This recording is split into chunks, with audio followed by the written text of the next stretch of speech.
Ölkəmizdə çətinliklə satılan maşınları araşdırmışam.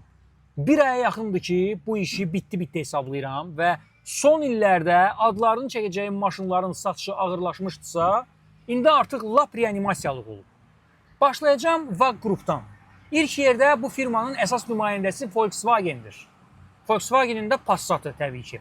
Passat'ın satışları elə dayanıb ki, sanki heç vaxt belə bir model tanımamışıq biz Azərbaycanda. Yoxdur, ortalıqda yoxdur. Əsasən də B5 və B6 modellər. VAG ailəsi ölkəmizdə demək olar ki, ümumilikdə kölgəyə düşüb. Şkodalardan danışsaq, məsələn, belə deyək də, bizim millətin heç vaxt marağında olmayıb bu marka. Amma halbuki Rusiyada bu maşına böyük rəğbət bəslənir. Keçək Seat'a. Ya da keçməyək.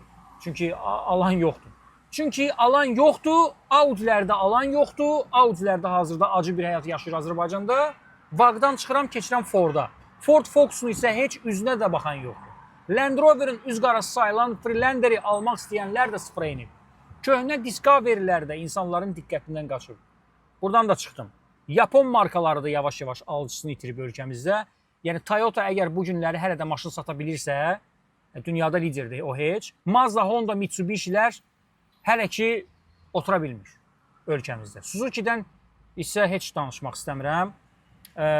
Amma Toyota'ların köhnə böyük motorlu maşınları da artıq heç kimə maraqlı gəlmir. Bir sözlə, hələ ki liderliyini saxlayan Koreya maşınlarıdır.